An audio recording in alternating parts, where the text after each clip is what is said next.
يا راغبا في كل علم نافع.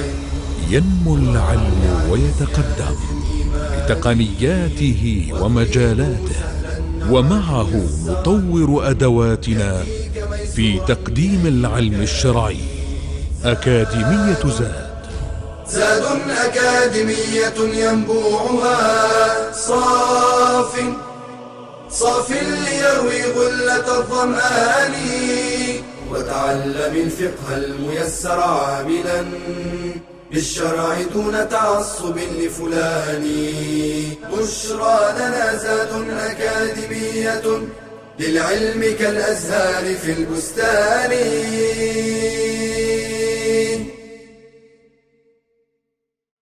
بسم الله الرحمن الرحيم. الحمد لله والصلاة والسلام على رسول الله وآله وصحبه ومن اهتدى بهداه. أما بعد. In regards to i'tikaf, there are some related issues that usually the jurors and the scholars mention.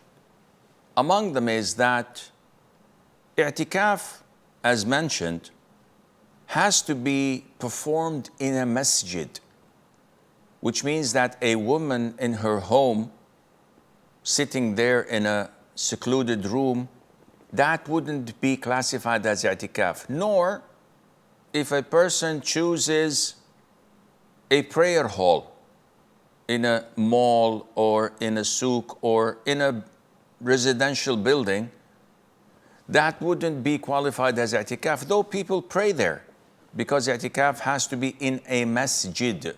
What do we mean by a masjid? A full-fledged place devoted to Allah that can't be sold, can't be rented, that can't be inherited. It is an endowment, it's a waqf. That is where you can make i'tikaf. So let's presume that there is a masjid where people pray 5 times a day, and it is a real masjid. However, they don't have a Friday there.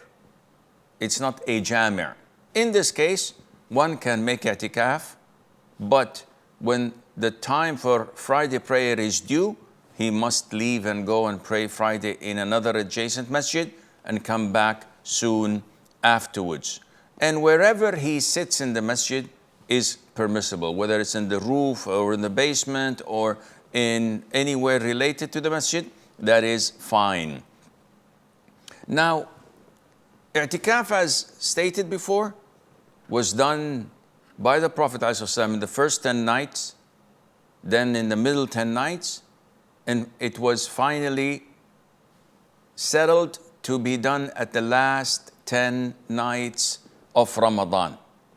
And the Prophet used to do things in these 10 nights and perform and excel in worshiping Allah Azza wa Jal more than any other night during the whole entire year. And whenever Sallallahu Alaihi Wasallam wanted to offer ibadah and worship during the last 10 nights, as Mother Aisha says, whenever the 10 nights of Ramadan were due, the Prophet ﷺ would revive his nights by worshiping Allah and praying and doing dhikr. And he would wake up his family, his wives, so that they would also be encouraged to pray and offer forms of worship. And he would tighten his apron, his izar. And this has 2 meanings. Either it is a metaphor that indicates when the tough gets going, the going gets tough, he tightens his apron so that he would be, as a metaphor, to go full throttle in worshiping Allah Azza wa Jal and giving his best. The second meaning is that it is literal, that he was tightening his izar, he would not loosen it up so that he would not have any intimacy with his wives in these 10 nights, because these 10 nights are totally devoted to Allah Azza wa Jal. And Aisha also stated, may Allah be pleased with her, that she knows nothing that the Prophet ﷺ had ever recited the Quran by entirely doing so in one night, nor he prayed the whole night until it was the break of dawn, nor he fasted any month completely except the month of Ramadan. All of this is for what? All of this is to try and excel in the night of Al-Qadr. And this is what the scholars used to say, that the Prophet ﷺ would strive hard during the last 10 nights of Ramadan as he did not strive at any other time, sallallahu alayhi wa alihi wa sallam. Now, all of this trying to look for a particular night in these last 10 nights. This night is called Laylatul Qadr, or the night of decree. And it has a number of features that nothing or no other night share it with it. For example, 1, the Quran was revealed in it. 2, that the description of this particular single night to be greater than 1,000 months. And that is mind-blowing, to know that the night of decree is better than 1,000 months, in the sense that if you worship Allah Azza wa Jal, it is greater in that night than worshiping Allah subhanahu wa ta'ala in 1,000 months. And also Allah Azza wa Jal described this glorious night to be a blessed night.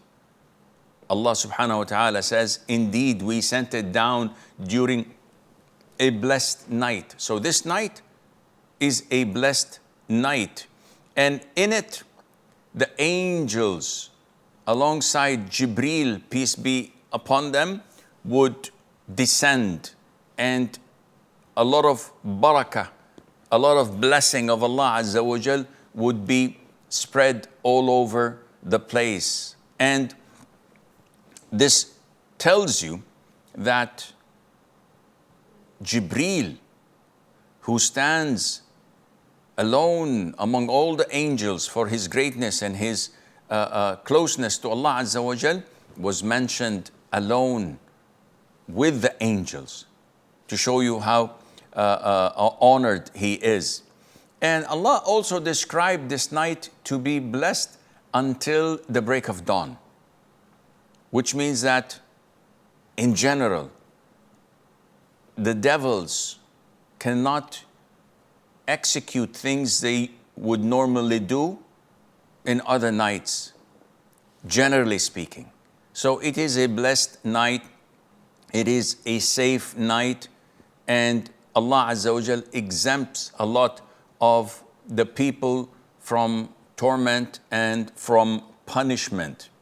And in this night, the night of decree, Laylatul Qadr, instructions and orders are extracted from the preserved tablet that no one knows what's in it except Allah.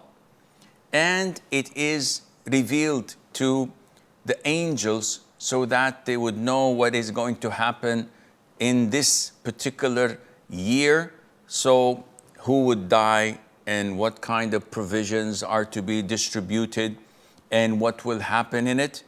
All of these from Allah Azza wa Jal, that He gives to the angels what will happen through this particular year, and that is done through that night. The Prophet told us, alayhi salatu wasalam, that whoever spends Laylatul Qadr in prayer out of faith and in hope of reward, his previous sins will be forgiven for him. And this is a great blessing and a glad tiding to those who want such a great and huge reward. So it is important to look out for this glorious night. The Prophet said, alayhi salatu wasalam, seek Laylat al-Qadr, this divine, this glorious night, the night of decree. Seek it in the last 10 nights of Ramadan. So we have the whole 10 nights. In another narration, the Prophet says, seek it in the odd nights. Okay, so this narrows it down. In another narration, the Prophet says, alayhi salatu wasalam, seek it in the last 7 nights of Ramadan. Again, this narrows it out. But a lot of the lazy people like us would single out thinking that the night of the 21st, okay, this is not from the 7, so the night is for the 23rd, the 25th, the 27th, and the 29th. These are the odd numbers. So I will only worship Allah in these 4 nights.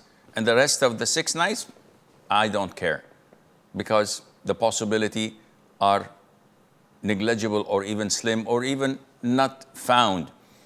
However, the most authentic opinion is that Laylatul Qadr, the night of decree, hops every year from one night to the other of the last 10 nights. And what about the hadith that says seek it in the odd numbers?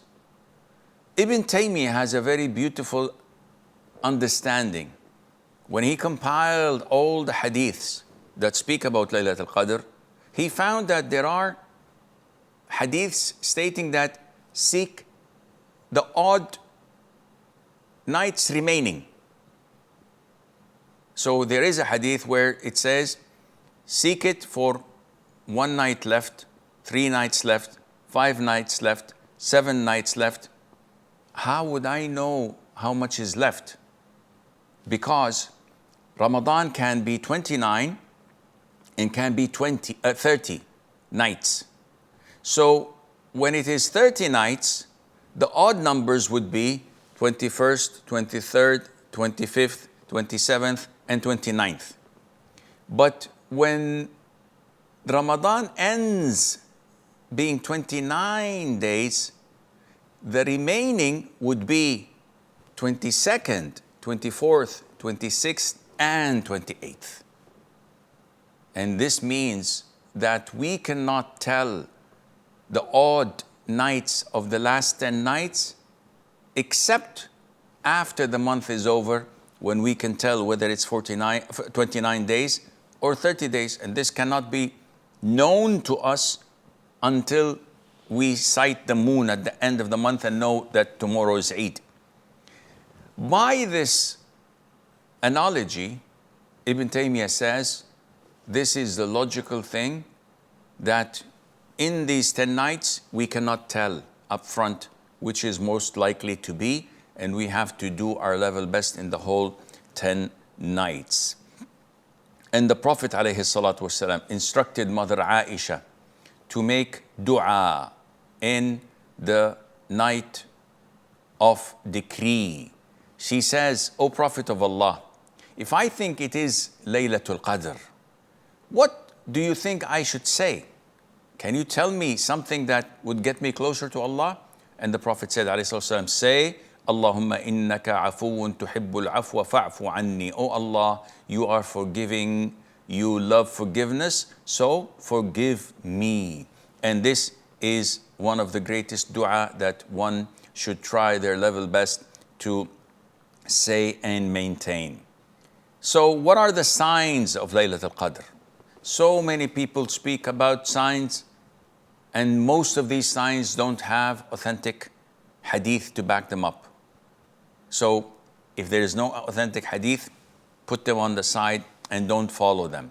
So one of the authentic signs, according to the authentic hadith reported in Sahih al-Imam Muslim, Ubay ibn Ka'b, may Allah be pleased with him, said that the Prophet ﷺ said that one of the signs is that the sun rises on the following morning without no visible rays. So the sun, while it comes up, it's not so glowing to the extent that you cannot look at it. No, it doesn't have visible rays. It's so soft in glareness. Secondly, it is proven from the hadith that Laylatul Qadr is a mild night, neither hot nor cold, on the following morning of which the sun rises red and weak. And of course, this is according to the temperature of Medina. Someone in the North Pole, in Anchorage, or someone in Siberia, or someone in the middle of the hottest lands on earth, in the desert, in whatever, could not say, well, it definitely is not hot nor cold, it's a mild night, because these are extreme weathers. We're talking about the general norm of places. And the Prophet ﷺ also said, Laylatul Qadr is a bright night, neither hot nor cold, on which no meteors appear. So you would not see any falling stars, or at least the whole night, not as usual would you when you would see them falling, and like people of different faiths say, make a wish. No. This night, it's distinguished by not finding falling stars and meteors in them, and Allah Azza wa Jal knows best. وصلى الله وسلم وبارك على نبينا محمد. يا راغبا في كل علم نافع. ينمو العلم ويتقدم بتقنياته ومجالاته، ومعه نطور أدواتنا في تقديم العلم الشرعي. أكاديمية زاد أكاديمية ينبوعها صاف ليروي غلة الظمآن، وتعلم الفقه الميسر عاملا بالشرع دون تعصب لفلان. بشرى لنا زاد أكاديمية للعلم كالأزهار في البستان.